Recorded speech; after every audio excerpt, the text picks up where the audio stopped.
Welcome to Sports Scope, the most influential sports talk show in the nation.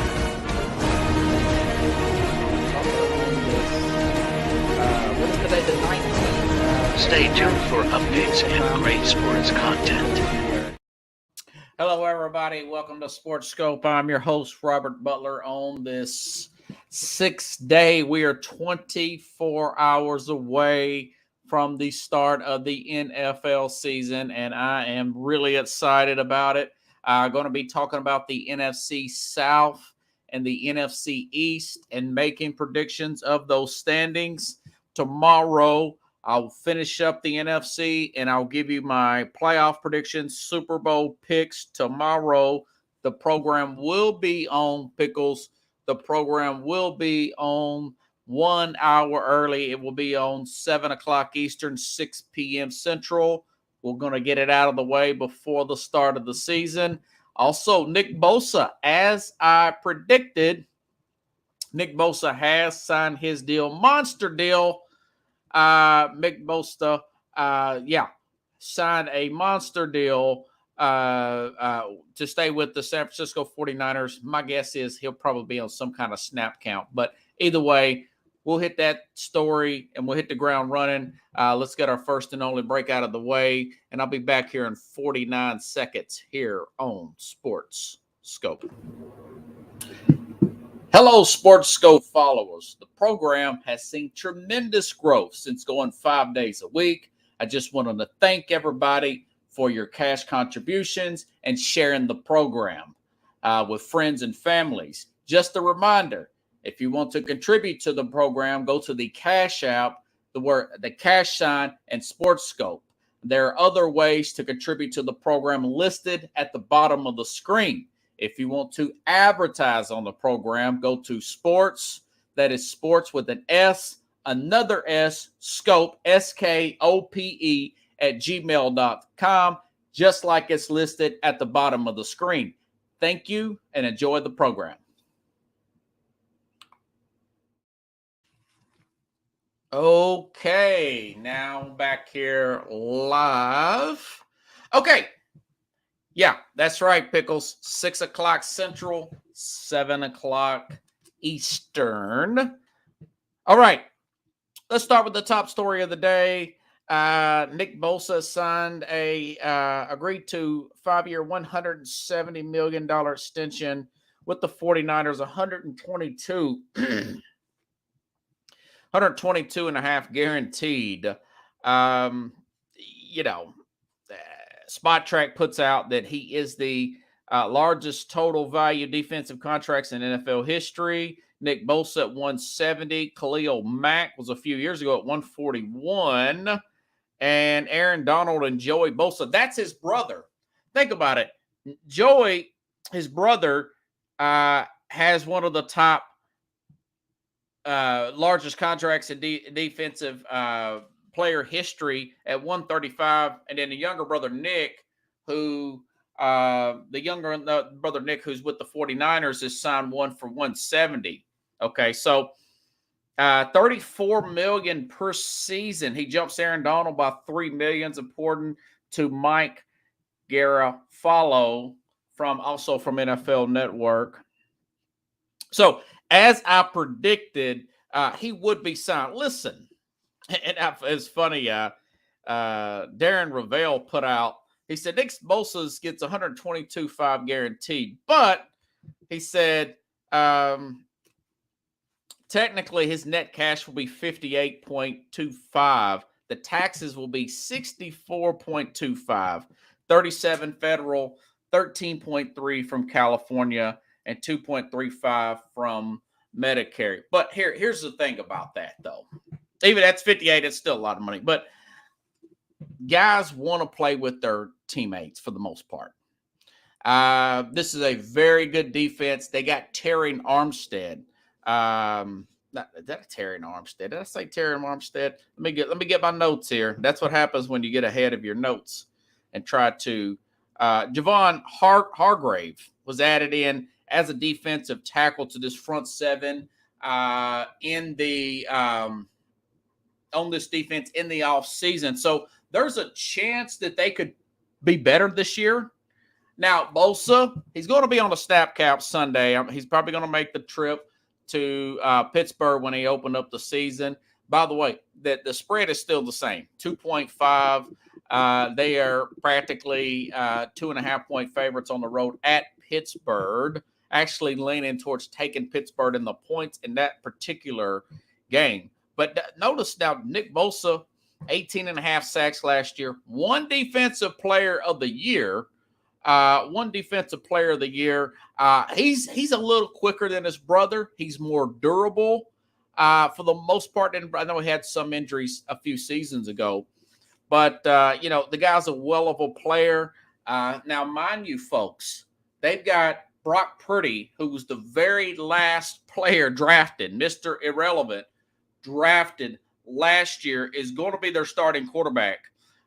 He's coming into year 2. They got him on the super cheap for this season, next season, and the season after that. Okay. Then that's 4 seasons. The 5th-year option, it goes up a little bit more, but the 5th-year option for a 7th-round pick is still pretty good for the 49ers. Garoppolo's money is going to fall off. You've got a quarterback on a rookie contract that is that cheap.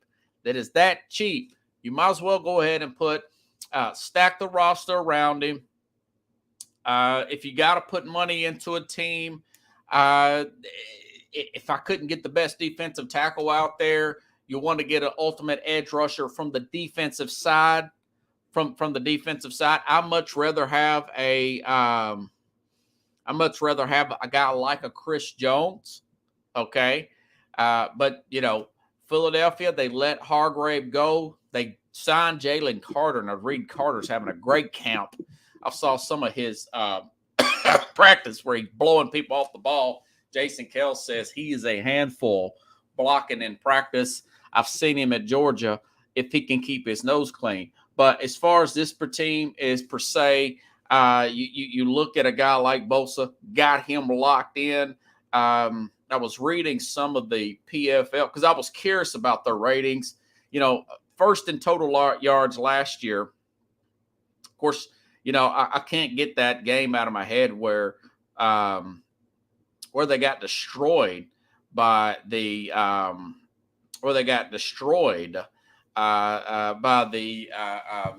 Kansas City Chiefs here. Kind of got a little bit out of place. But I was looking at Pro Football Focus, and I was curious about their secondary. They've got their secondary ranked 9th coming into this year. PFF says the 49ers secondary combined to earn a 84.6 grade last season, the 4th best in the league. However, Jimmy Ward left in free agency. It's a safety. And defensive coordinator, of course, DeMeco Ryans took the top job in Houston. The nickel in the corner, the 3rd safety role is up for grabs, but this is a strong unit and tough to pass in 22 and should be solid in 23. But total yards is on a week in and week out basis. The 49ers have the best defense out there. If you're looking at that, and maybe their secondary will be bigger. Like I said, but when you add him with the guy like the Hargrave, they could potentially be better. I think I may have screenshotted their defense. Let me see. I've got so much stuff in here, folks, to talk about. I've got divisions to talk about. You know what? And it's good to look into these certain things because, I had no idea what kind of team Atlanta has and what kind of easy schedule. Yeah, Pickle says, I mentioned that yesterday's program, Travis Kelce, hyperextended knee, plus Chris Jones holding out. That point spread is down to about 5 to 5.5. It was 6.5. It's lost a whole point. They're going to have their hands full tomorrow with Detroit. I like Detroit in that 6.5. Detroit may get the outright win. But the 49ers, they're in good standing right now. They need to just ease this guy into the lineup. They've got a lot of games to play. The Rams are missing another player there. They match up really well against San Francisco. Arizona's going to be a dumpster fire. So they've got a pretty good division here. It's nowhere near as hard as it was prior to it. I'll give you a full lowdown of the West. I didn't break down the West today, but I will finish up the NFC West tomorrow with the NFC North.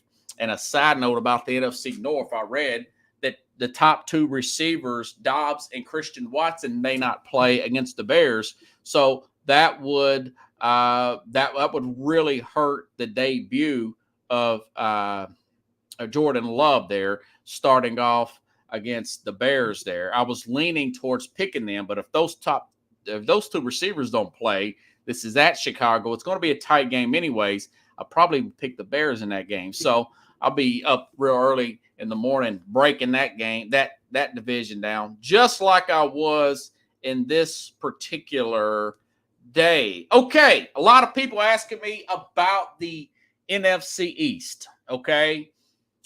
Very competitive division. I come in thinking that maybe that Washington Commanders will be good enough to possibly get into the playoffs. And then looking at their schedule, it's pretty rough here. Everybody in this division has a rough schedule. According to the CBS article I read and screenshotted, that the Eagles had the 32nd ranked schedule in 22. In 22, the Eagles had the 32nd ranked easiest schedule in 22. This year, starting Sunday, they've got the first ranked schedule. It's a first place schedule. It's the hardest schedule according to last year's winning percentage that the Eagles have here. Okay. So I guess I'll start off with the Commanders. Okay. The Commanders got a new owner, got a new attitude. Josh Harris, same guy that owns the Philadelphia 76ers, finally got this organization away from Daniel Snyder. I've been reading that they're going to put millions in renovations and everything. And also, they went out and hired Eric Bieniemy. He's trying to get out of Andy Reid's shadow at offensive coordinator. So far, really like what I see here. Sam Howell had a really good preseason. Team went 3-0, and that was a very competitive game. For a preseason game, that Baltimore game was very competitive. Baltimore really wanted to keep that win streak up. They went like 4 or 5 years or something in a row, like a 20-game winning streak of winning those preseason games. But, I was looking at this Commander team, and I'll tell you, folks, they are one of the better defensive lines in the total and all of the NFL. Got a lot of guys re-signed up, and their offensive line it's not terrible. Their defensive line is third according to Pro Football Focus. Their secondary is 11th. They've had a bad secondary in the past, but not this year according to Pro Football Focus. They're in the 11th, which is not bad. This Emmanuel Forbes apparently looks good. They're going to start him right off the bat. He's a first-round guy. I want to say he got him from like Ole Miss or something. But Kendall Fuller, Emmanuel Forbes, Kareem Curl, safety here. So it looks like that it's going to be a decent – they're ranked ahead of New England's. Now, they've got a lower-end offensive line ranking, but Charles Leno Jr. is considered to be their best player on the offensive line. And that's their left tackle, which is good. So they brought in some new players, right tackle Andrew Wiley. They got him over from Kansas City, okay? And Nick Gates, which I want to say he is a rookie here. So, they've never had a terrible offensive line. They had Trent Williams at one time.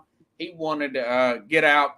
He didn't want to play for the old organization, the old ownership and management. I don't blame him. Chase Young is still not ready to play yet, but they're still stacked. Deron Payne, Jonathan Allen, Montez Sweat. That's just on the defensive line.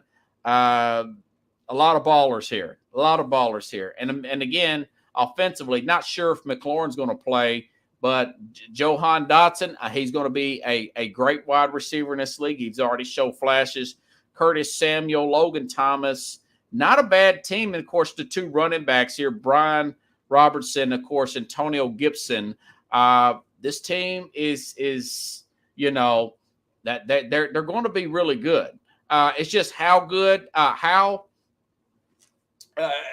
Ron Rivera was high on him from the very get-go. And, this guy wasn't a very high draft pick. Was he like a third round from Carolina? So, but I'll say this. They got a pretty rough schedule here. Let me go back and look. So it's a lot of optimism. It's the most optimism I've heard in a long time. Now, again, it is a tough schedule. I've got it at them at like 8-9, 9-8. That doesn't, when you're on the borderline, like a Washington Commander team, like a Tennessee Titans team, that means that one or two games can go a certain way, come down to one drive, Pickles, one last kick, something of that nature could get this team in it. So they're on the bubble of getting into the playoffs. And, I like the Eric Bieniemy hire. Ron Rivera said, man, he's not, the players aren't used to this. Bieniemy worked 10 years under Andy Reid, okay? He had to learn something contrary of what the critics may say of the guy. Maybe he's not the best communicator in the world. Maybe he is too a little old school. But he's going to get something out of these players. Remember, this team did beat a fully healthy Philadelphia Eagles team, okay? I got them splitting with them this year, okay? So they're a team to watch, a bubble team.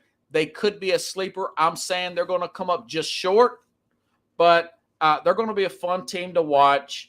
They're going to be an energetic team, kind of like the Colorado College team. I thought they were going to be a fun team, and I nailed that one, even though I've been bad on college so far. LSU's been a dud, and so was Clemson. We talked about that the other day. So, okay, the Giants. Now, from Mac and Jack, he's not going to hear this. He's not wanting to hear this about the Giants. The Giants went 10-7, and if you listen to some of these Giant fans, you would think they went 14-3 or something like that, Pickles. But, they won a lot of close games last year. For example, Tennessee missed a field goal at the very end, okay? The notes I made about the Giants are that they kind of remind me. By the way, Pro Football Focus still has although Andrew Thomas is pretty decent, they still have their offensive line ranked 29th. Okay. Let's see where I had him. I think I had some more notes on the Giants, and I'm trying to see if I can find them here. Okay. So we saw Daniel Jones gets the extension. Saquon Barkley finally gets his deal there. Okay. He gets a 1-year deal. He didn't get a long-term deal. But, you got the extension. Daniel Jones, not a big cap hit this year. It's going to be next year, though. His explosion, his cap number explodes next year. So, but this reminds me of a Brian DeBall kind of being like a Matt Nagy and a Mitch Trubisky. If you guys recall the first year that those two took over, I think it was Trubisky's second year in the league. But that Bears team, that was the year they made the trade and gave Khalil Mack that big amount of money. And they went 12-4. They win the NFC North that year. And Trubisky looked good in spots. And you hear commentators like Colin Coward, for example, say, this looks like a lot of magic tricks here. That this guy really doesn't look that good. It's just really clever coaching and schemes. And that's the same gist I get from Daniel Jones and this Giants team. Yeah, they got a good defensive line. They added Darren Waller, who's only played about 18 games in the last 2 years. I think he played only, 6-8 games last year. He's an older player. If you could get 15 games out of him, that would be a miracle. I don't think they will. It's going to be a good tight end there. But when he's healthy, that's the same gist I get. And then the next year, that Bear team went 8-8. They went 500 before it went to 17 games. So I kind of see this Giants team looking at their strength of schedule, contrary of what people may think of who they've got and everything, they're not going to get the breaks like they did last year. Teams are going to be more amped up and prepared for them. They've got a very difficult schedule, as if everybody in the NFC East does, per se. So I just think that they're probably a 9-8 team. They're going to come up a little bit short this year, and the Giant fans are going to be really disappointed. But that is after me taking about an hour just going through the schedule alone, not going over the information and everything. So could be wrong there. They are another borderline team, but I think people's going to figure out Daniel Jones and the magic tricks. And, of course, they opened up against the Cowboys in week 1 at the Giant Stadium. I do have them knocking out the 49ers about 3 or 4 weeks into the season at San Francisco, because the Giants are a good road team. You know, they're one of those teams that you at least they would go on the West Coast. They go all the way to Seattle a couple of years ago, and they beat Seattle with Joe Judge coaching. I could see them beating the 49ers this year, but then again, losing to a conference rival at home in East Rutherford, New Jersey.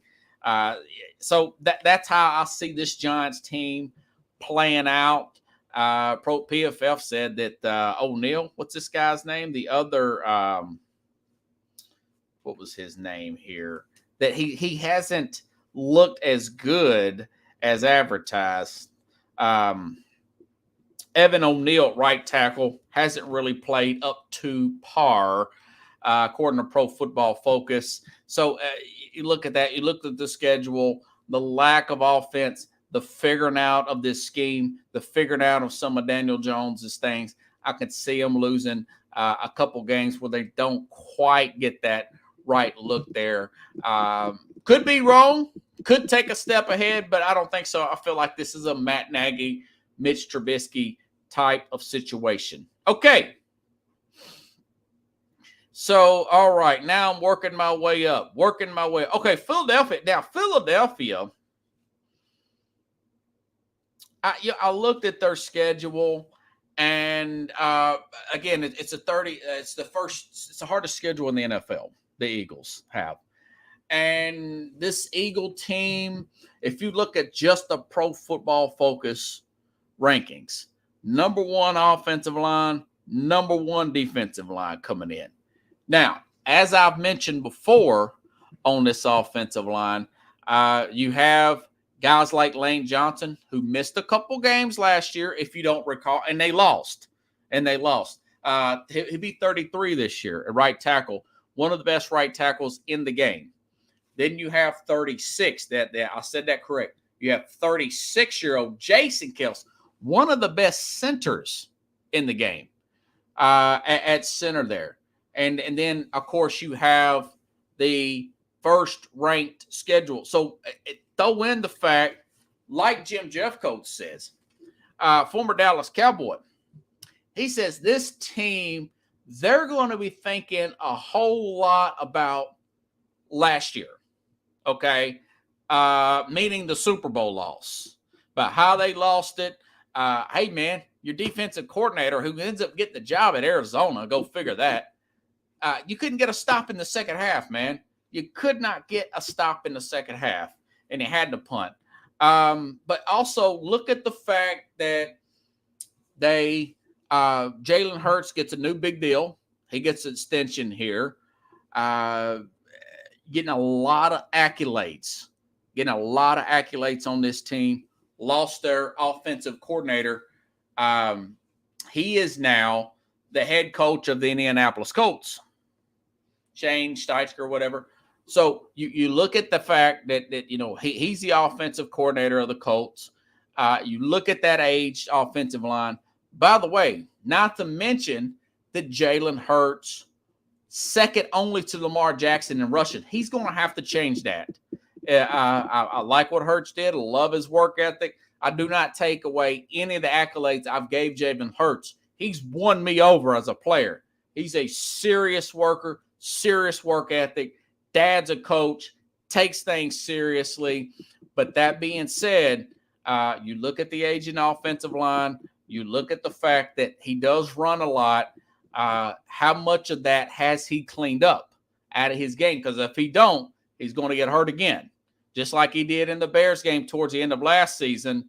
But it still didn't cost him. That's how good this team was last year. That's how good this team was, by the way. And they have one of the best secondaries in the NFL, too.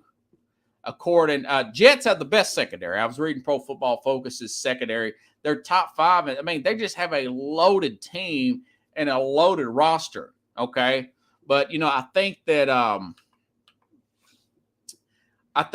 they're not going to get back to the Super Bowl because history says they will not do that. Only team to do it, not named New England, and no team has done it, not named New England, in 29 years since the salary cap was implemented in 1994. So with the young head coach here, he's still he's under 45 years old. Was it Sirianni?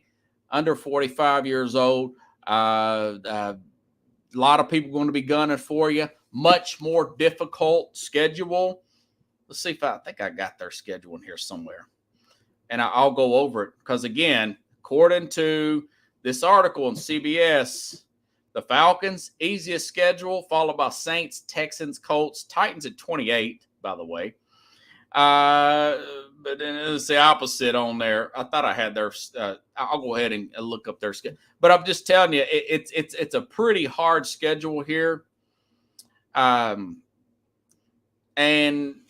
so it's a lot. It's one thing when you win. It's another thing when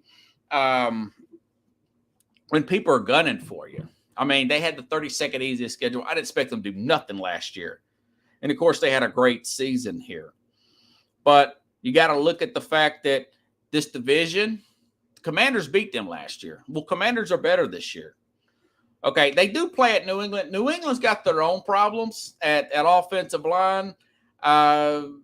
Not really sure. New England could beat them up there in New England. I was very confident in that about a month ago, but I'm looking at New England's injuries. They'll probably knock out New England. But then you look at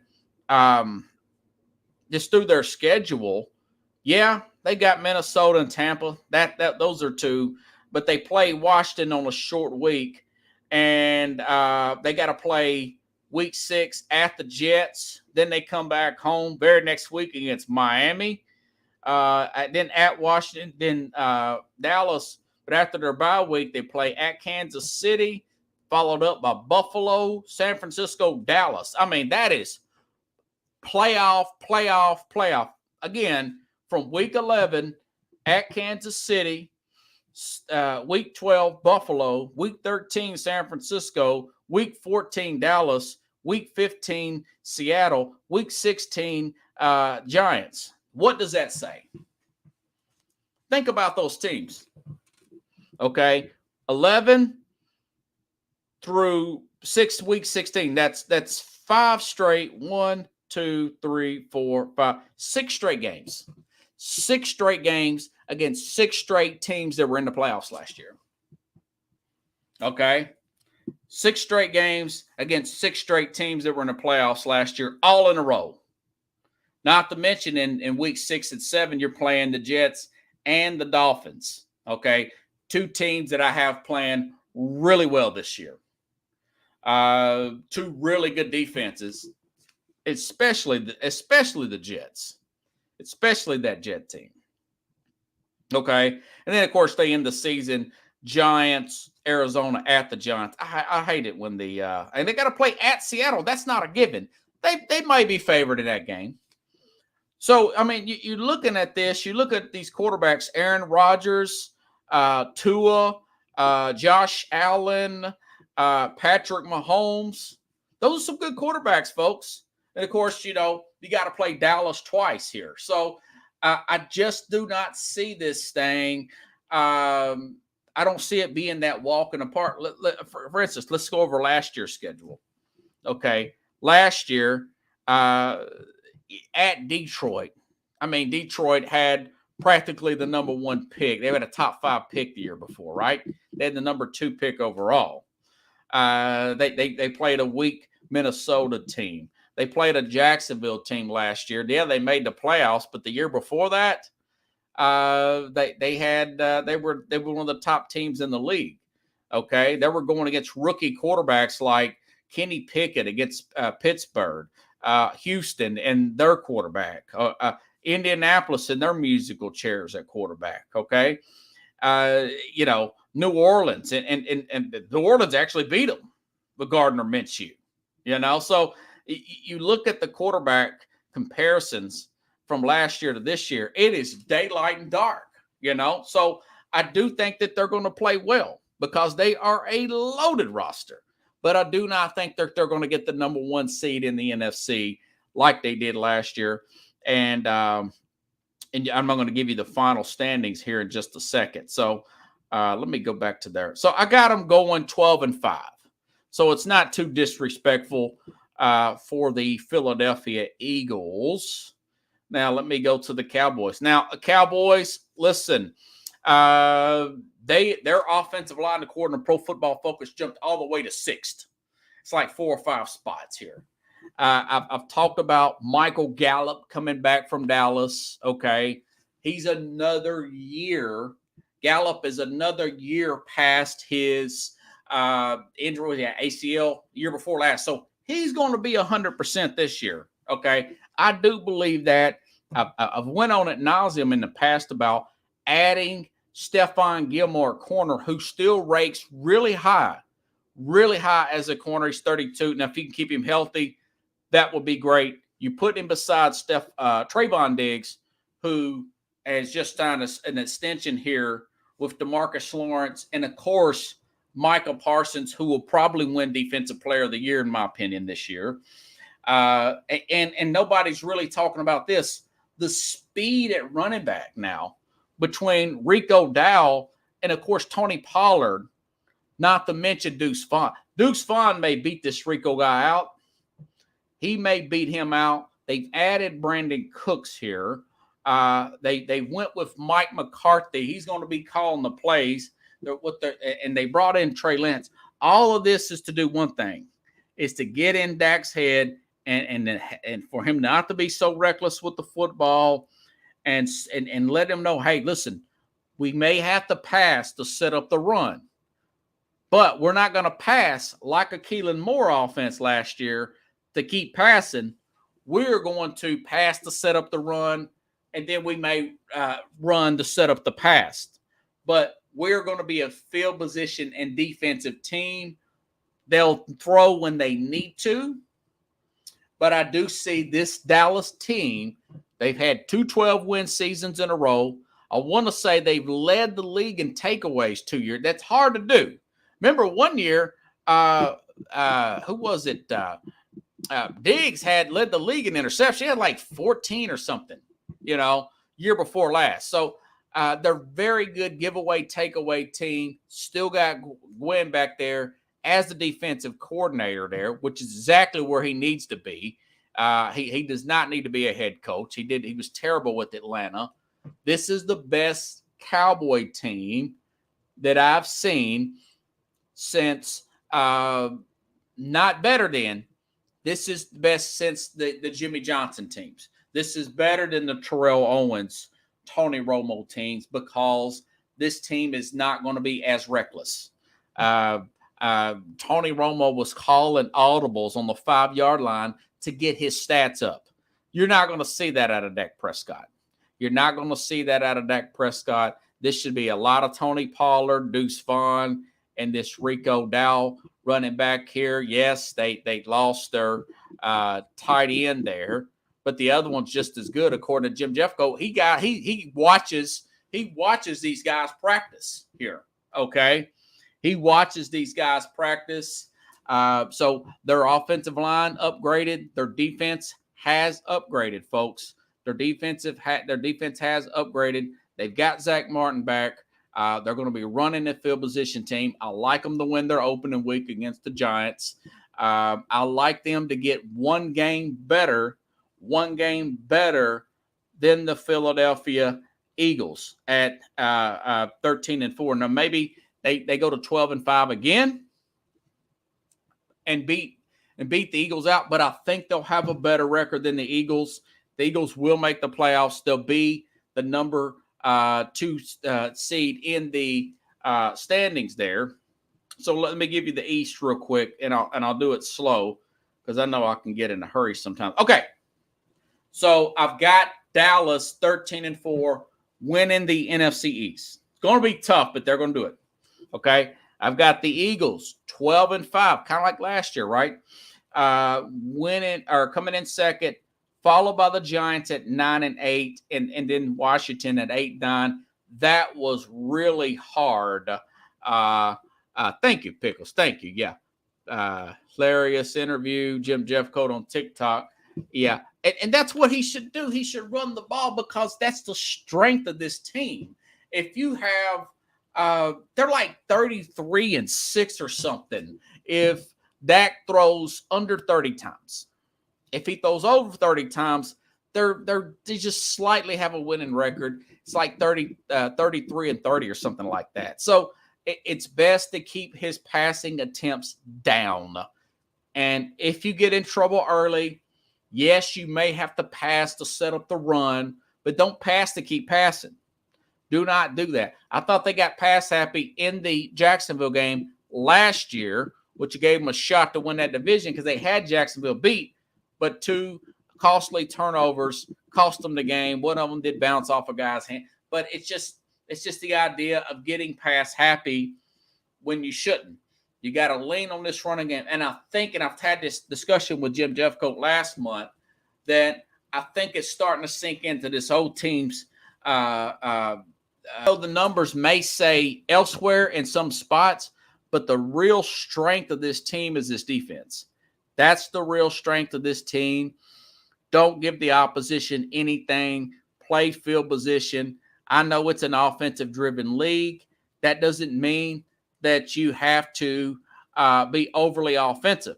You can still run the ball more, and you can still play field position. It's not 3 yards in a cloud of dust. It's just it's some more screens. It's keeping stuff underneath and taking your shots when you need to, and still relying on the running game and not getting intimidated otherwise. So I think this is a very good team here. 13-4. They win the East, folks. They win the East. Okay, let's go to the South side here. Okay. They win the East, and of course, and by the way, no team has repeated in the NFC East since 2001. That was back in the Donovan McNabb days. That was the Eagles over 20 years ago. So it's usually a different player every year. It's not the same team consistently winning the NFC East, folks. Alrighty then. Let's see. Okay, I'll start with the team, this Tampa team going into the South. I think Tampa will hit the reset and rebuild after this season. I've mentioned that all year. I think Todd Bowles probably be his last year. They've got Baker Mayfield as their starting quarterback. Had offensive line problems last year. You think they're going to have offensive problems this year? Yeah, they are. A couple players wanted to get out last year, including their middle linebacker. Mike Evans, things have closed off with negotiations, have come to a halt. I think they got a few more days. I'm thinking they're just saying that to sound kosher or whatever. But I think this team will probably keep an eye out for Mike Evans, folks. Keep an eye out for Mike Evans possibly to get traded around the November trade deadline. Still got some left in the tank. Been in the league about 10 years, 31-year-old Mike Evans. Keep an eye out for that. Somebody, maybe a Jet team go after Mike Evans, right? But I think this team, they've won their Super Bowl with Brady. They've got some playoff swim with Brady. Now they're paying for it, okay? I just think that when you got a guy like Baker Mayfield, this sluggish offense, somewhat of in spots, an aging defense in spots here. Who was it? FanDuel's got them at 6.5. I think that's very generous. they're probably a 4 to 5 win team. They're going to be right there, if you ask me, with Arizona for that top pick, whether they get a Caleb Williams or Drake May. By the way, Caleb Williams, his father said, listen, he's making good NIL money. If the team that he does not like got that first overall pick, other words, if it's somebody, one of these defensive-minded head coach there, and it's a bad organization, like a Tampa, if it's like a Tampa, maybe he stays with USC for another year. A lot of players have done that as quarterbacks. The NIL, it's really just paying the top guys. I mean, Schroeder Sanders, this Travis Hunter guy, Caleb Williams, maybe Drake May. Not a lot of players are making big money from NIL. That's the truth of it. But he is. He's one of those players that's making over 7 figures from NIL. He's having a good time at USC. Maybe he looks at a Tampa as one of those teams. Now, what if Tampa goes out and gets Lincoln Riley? Then all bets are off. Maybe he does go. But I do think that they're going to finish last place in this division. And I think it's going to be an interesting to see how things play out for Tampa, per se. Hey, they could shock me. Seattle shocked me. I thought Pete Carroll would be fired, and I thought they'd get the number 1 pick. They end up going to the playoffs, and Carroll is going to be there for a minute. And I hear, by the way,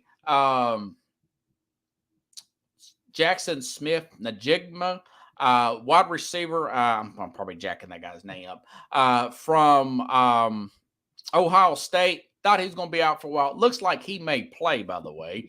I'll talk about the West tomorrow, but Seattle looks really good in their opener against the Rams. I'll tell you that, folks.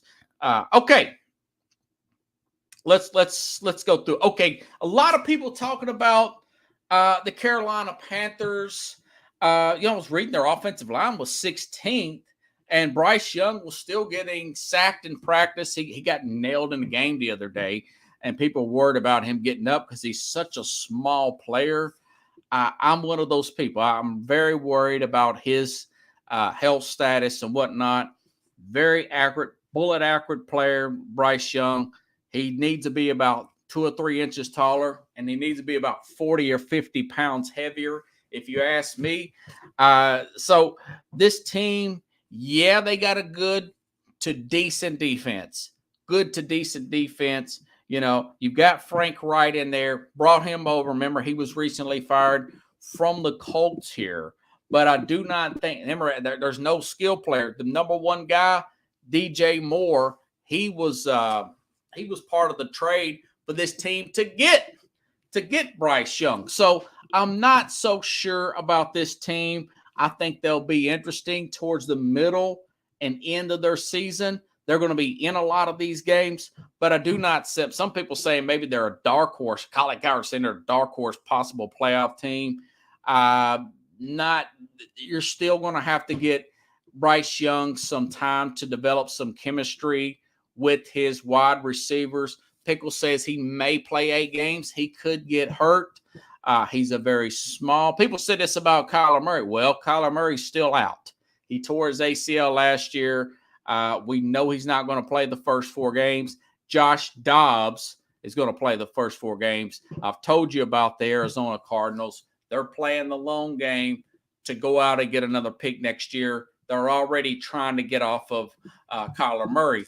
That could be the case here with Young. He's a better, more mature player than a Kyler Murray. Got a quicker release, not a runaround guy. If he can hang in there, maybe he's going to be okay. But he is tiny, folks.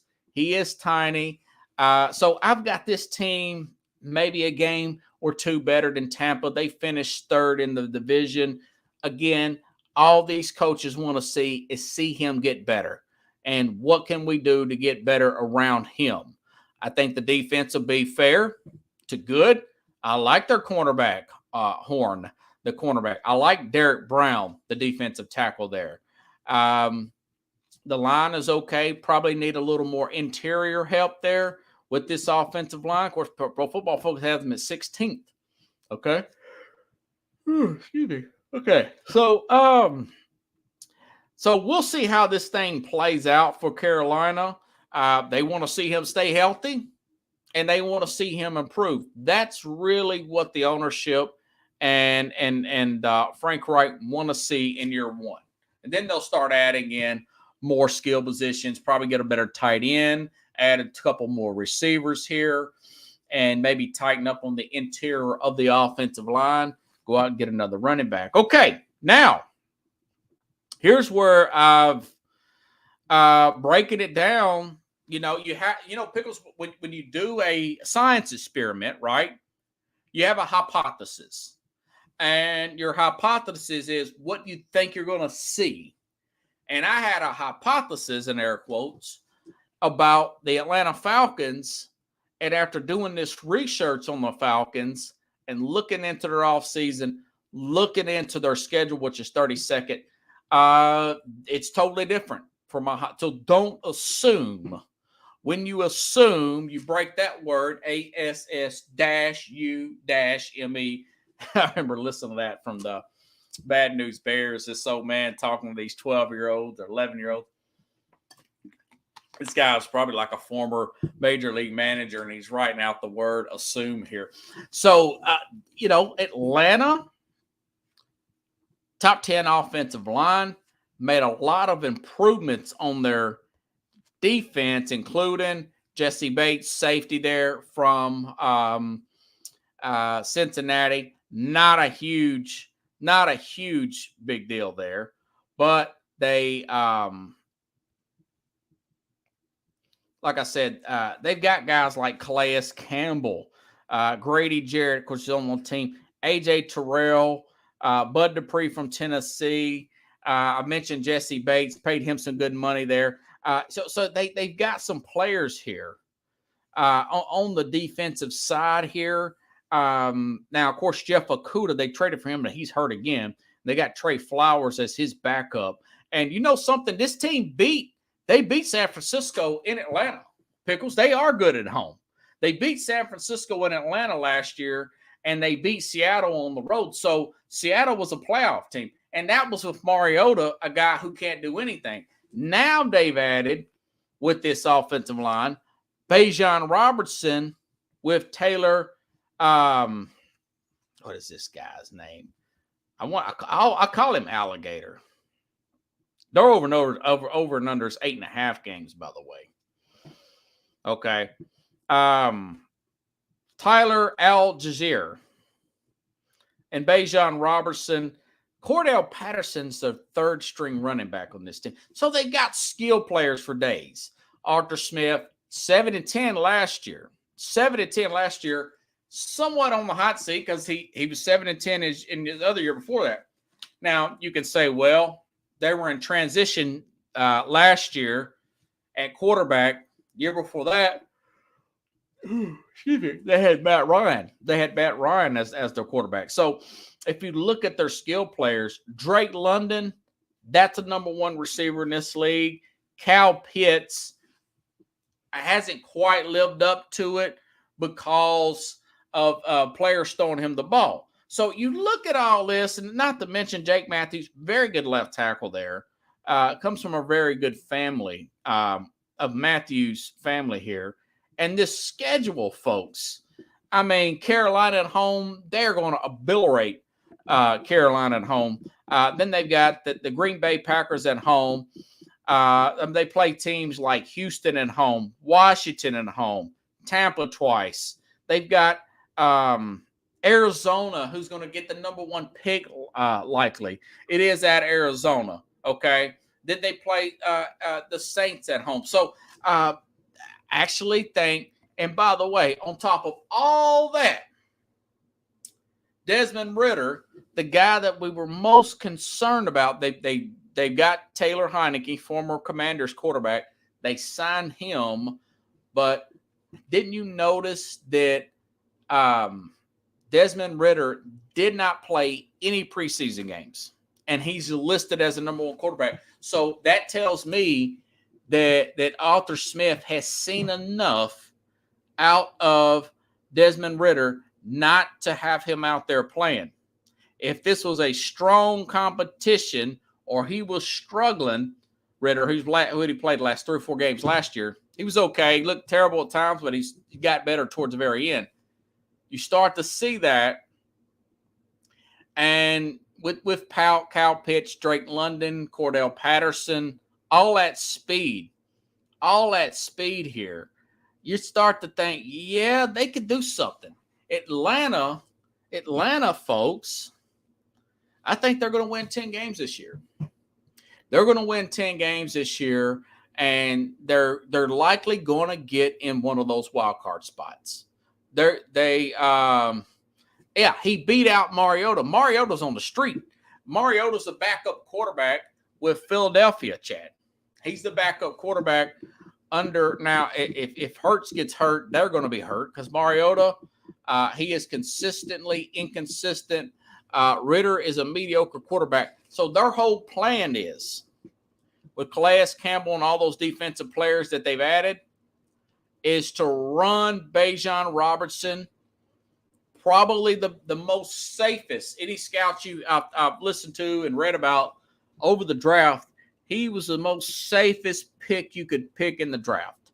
Bijan Robertson, already listed as a starter. Him and Taylor Alligator, they're going to run that rock. They're going to run a very Tennessee-style offense. He's going to have time to throw. Going to have guys like Drake London and, of course, Kyle Pitts to throw to. They're going to play field position as well. And this guy even models his game after Ryan Tannehill. So, yeah. And if he's bad, Arthur Smith will put in Taylor Heinicke, who is not a bad quarterback as well. He's not a great quarterback. That's why he's there. But he's a serviceable. I would take him over Marcus Smart. Mariota is a consistently inconsistent player.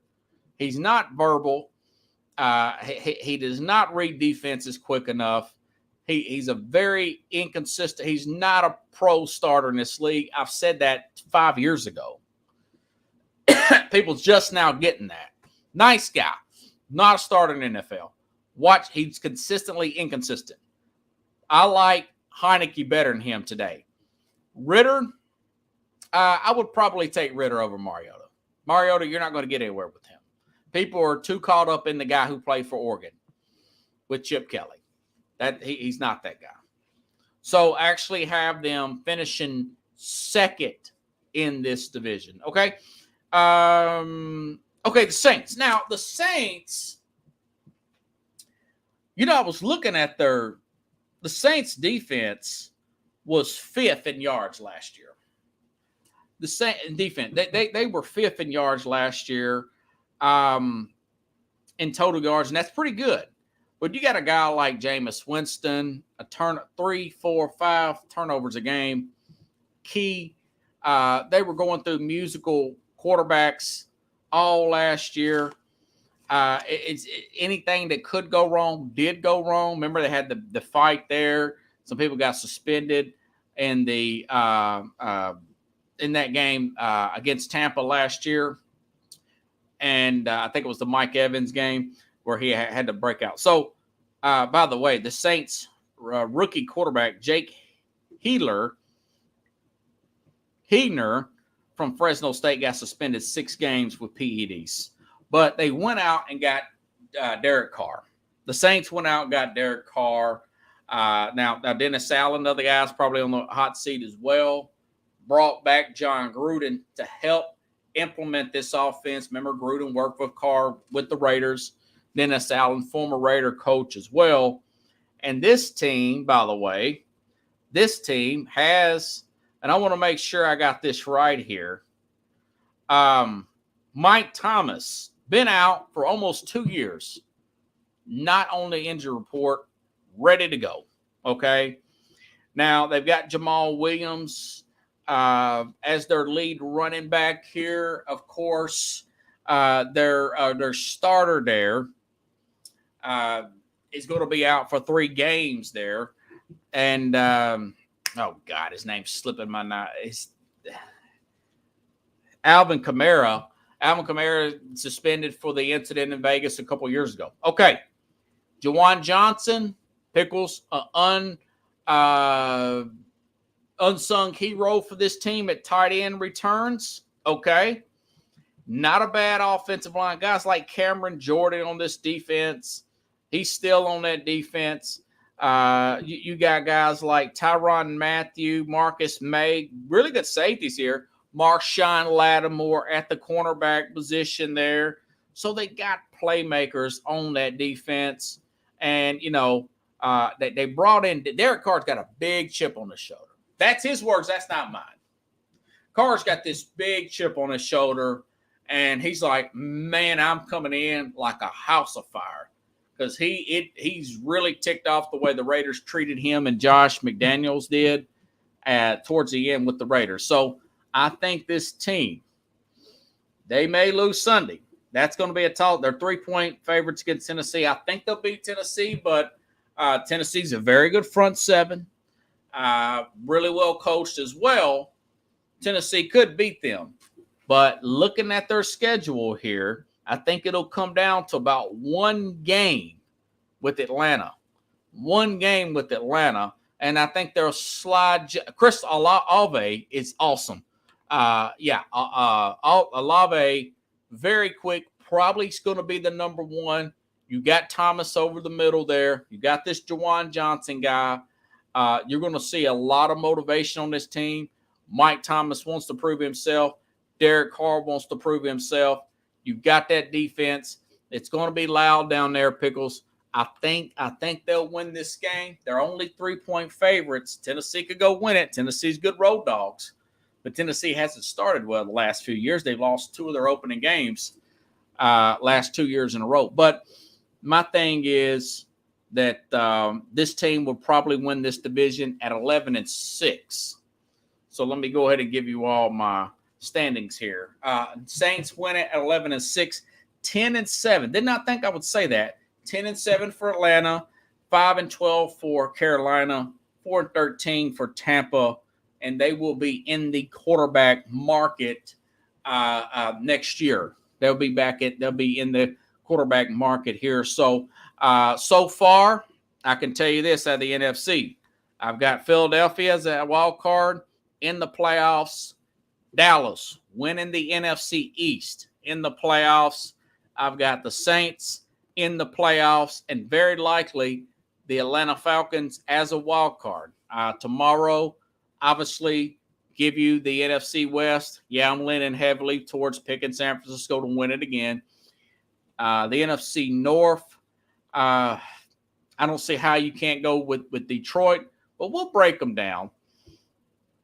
Okay. How about having guest picks as a guest night fun to watch? Okay. Thank you, Chad. So we'll see how everything plays out here in the NFC. Plus, I've told you my AFC stuff, although I just see something about Armstead. I think that the left tackle there may not make it in opening night for the Dolphins, and that can throw everything off in the AFC East. So I'm going to have to look at that, Arik Armstead. That was something I read today. But either way, tomorrow I'll finish up the NFC. I'll give you my predictions for the season to see how everything starts. The show will be on at 6 p.m. Central, 7 p.m. Eastern, because I want to get it out of the way so we can watch the game, because I know everybody wants to see opening night, Pickles. And programming note, if this Spectrum thing and ESPN thing is still going on by Tuesday, I'm going to cover that story. Reading a lot of people getting agitated with Disney over this stuff. Disney's saying that you're going to have to go out and go through the Hulu, which is $69 a month. Spectrum's blaming them. They're blaming Spectrum. A lot of finger pointing there. I'll cover that story there, Pickles. Next week, if this thing is still going, this is ridiculous because it's happened right around the start of football. I'll get into that story for friends here in Spectrum Land. Yeah, and it's a lot of people got Spectrum. A lot of people. My friend in Kentucky's got it. He's all ticked off about it at ESPN and well, Disney or whatever. So either way, I'll be back on tomorrow, 1 hour early, and we'll get this thing taken care of on Sports Scope. Yes, YouTube TV. Of course, you can get the games there too as well, Chad. Have a good night, everybody.